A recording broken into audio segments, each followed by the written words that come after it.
Good morning, friends. I can, I will. I can, I will.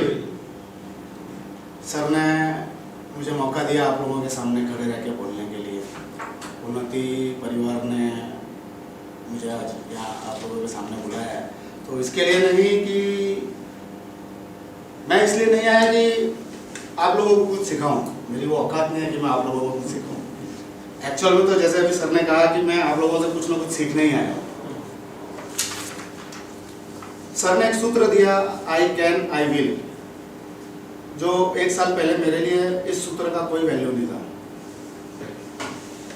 I can, I will, मैं कर सकता हूं और मैं करूंगा ही, जो एक साल पहले मेरे लिए ऐसा था कि मैं क्या कर सकता हूं, मैं कुछ नहीं कर सकता। जब मैं ईपैड करने के लिए यहाँ पर मेरे किसी फ्रेंड ने मुझे सजेस्ट किया था, और जब मैं यहाँ पर आया था, मेरे आज कुछ सीनियर ईपैडियंस फ्रेंड्स बैठे हैं, उनको पता है मेरी उस टाइम पे हालत कैसी थी। मतलब इन लोग मेरे पास में बैठने के लिए भी तैयार नहीं थे उस टाइम पे, ऐसी मेरी कंडीशन थी। इतना मैं डिप्रेशन में था, जो काम मैं कर रहा था उस काम को मैं शट डाउन करने की मूड में था कि मुझे ये काम नहीं करना है। मैं मेरे सर्वाइवल के लिए जो कर सकता हूँ बस उसको लिमिटेशन में रख करके मैं उतना ही काम करूँ और अपने आप को एक सीमित करूँ। तो जो मेरे बड़ी बने थे उस टाइम पे ईपैड में, वो ऐसे इधर उधर भाग रहे थे कि ये इसको मेरा बड़ी बना दिया है, ये तो गए काम से, ऐसी पोजीशन हो गई थी। मगर जैसे जैसे हम ईपैड के जो 12-13 सेशन हमने जो लिए, सर से जो सूत्र मिलते गए, और सारी चीज़ें ऐसी थी जो हम जीवन में हमको हमारे माँ बाप ने सिखाया था, भाई बहन ने सिखाया था, फैमिली ने सिखाया था, दोस्तों ने सिखाया था, स्कूल के टीचर्स ने सिखाया था, कॉलेज के टीचर्स ने सिखाया था। सब चीज़ें आती थी। ऐसा जब सर बता रहे थे तो ऐसा था कि ये तो पढ़ा है, ये तो देखा है, ये तो सुना है, मगर हम उसको अपनी रूटीन लाइफ में कहीं पर भी कुछ भी उस चीज़ को इस्तेमाल नहीं कर रहे थे, या उसका कोई ऐसा चीज़ नहीं हो रहा था कि जिससे हम अपनी लाइफ को आगे ले जाएं।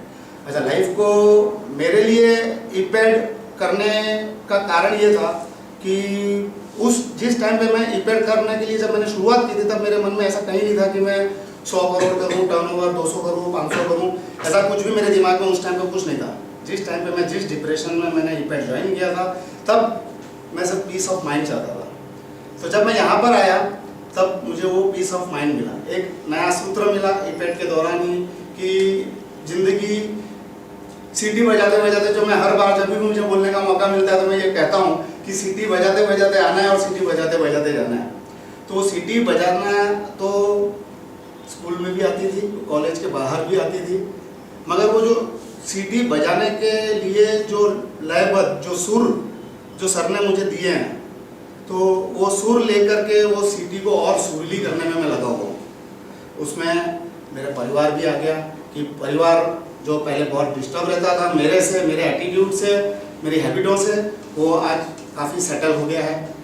फिर मेरा ऑर्गेनाइजेशन जो मैं एकदम कैजुअल में था कि भाई ठीक है, होएगा, ऑर्डर आए हुए हैं, बनेंगे, शिपमेंट होगा, जाएगा, पैसा आएगा, ठीक है, लेट पेमेंट हो रहा है, ये हो रहा है, अब वो सारी चीज़ें भी हट गई है। एक कमिटमेंट बना करके चलते हैं, ये ऑर्डर ऐसे आने हैं, इसको ऐसे लेना है, इसको ऐसे करना है, इसको ऐसे एग्जीक्यूट करना है, इसमें ऐसे प्रॉफिट निकालनी है। तो ऑर्गेनाइजेशन भी उस तरीके से सेट हुआ है।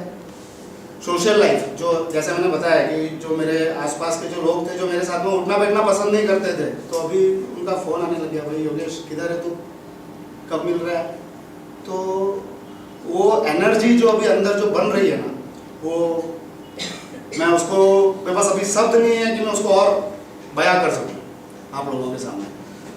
तो ईपैड से जो 12 सेशन में जो सीखा, वो अभी भी मुझे ऐसा नहीं लगता कि मैं सीख गया अभी, और ये एक कंटिन्यूस प्रोसेस है। जैसे मेरे फ्रेंड हैं, जिग्नेश भाई हैं, मनीष भाई हैं, डॉक्टर साहब हैं, ये सारे लोग बार बार पार्टिसिपेट कर रहे हैं, तो इसका मतलब ये नहीं कि इनको समझ में नहीं आ रहा है। ये कंटिन्यूस प्रोसेस है। कल जो सीख चुके हैं उसको और शार्पन करना, उसको और शेप देना, वो सारी चीज़ें इन लोगों से चल रही है, और ये लोग कंटिन्यूस मोटिवेट कर रहे हैं। आप लोग, अभी मैं आज आपके सामने आकर के खड़ा हुआ हूँ कुछ बोलने के लिए या मेरी चीज़ों को शेयर करने के लिए, तो आप लोग कुछ ना कुछ मुझे सिखाएंगे। मैं जाऊंगा यहाँ से बाहर, तब मैंने आप लोगों के सामने क्या बोला वो मेरे दिमाग में फिर चलेगा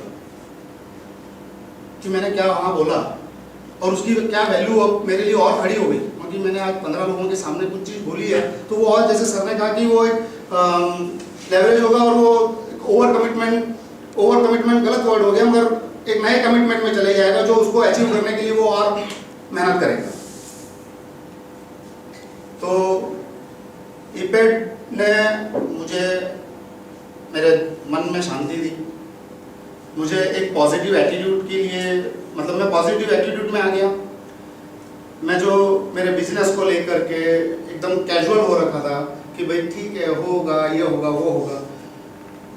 मैं 10 CR का मेरा बिजनेस कर रहा था 1 साल पहले, जिसको मैं बंद करने का मूड बना के बैठा था। आज मैं उसको, जो मेरा लास्ट अभी ये जो साल मैंने क्लोज किया है, उसको 14 करोड़ पे मैंने क्लोज किया है और आगे मैंने 2020 तक उसको 100 करोड़ के लिए टारगेट किया है। मेरी पर्सनल लाइफ में जितनी डिस्टर्ब हो रखी थी वो काफ़ी सेटल है। मैं बॉम्बे से अहमदाबाद आया, यहाँ पर रेंटेड हाउस में रहता था। मैंने मेरा खुद का ओन फ्लैट लिया, उसको वेल फर्निश्ड किया। मैंने यहाँ पर गाड़ी ली, मैंने मेरा नया ऑफिस बनाया। आगे के प्लान में अभी मुझे और 2 साल बाद मुझे और रिवर फ्रंट पे एक फ्लैट बनाने जाना है, मैं वहाँ पर रहना चाहता हूँ। तो मैंने अपने आप से कमिटमेंट किया है कि 2018 तक मैं रिवर फ्रंट पे रहने जाऊँगा। फिर सोशल कमिटमेंट्स में, बिजनेस कमिटमेंट्स में मैंने अभी जैसे बताया कि मुझे 2020 तक मुझे 100 करोड़ तक मेरी कंपनी को ले जाना है। प्लस कुछ डाइवर्सिफिकेशन मैंने प्लान किए हैं, जैसे मैं टेक्सटाइल बिजनेस में हूँ तो टेक्सटाइल बिजनेस के अलावा मुझे रेस्टोरेंट बिजनेस में जाना है, डेयरी प्रोडक्ट में जाना है। तो वो सारी चीज़ों के ऊपर भी दिमाग चल रहा है। तो और ईपेड कंटिन्यूस करते रहेंगे तो वो कंटिन्यूस दिमाग में एक पंच देती जाएगी कंटिन्यूसली। तो वो चीज़ दिमाग में चल रही है और आप लोगों के साथ में कंटिन्यू जुड़े रहेंगे तो ऐसी सारी चीज़ें मिलती रहेंगी।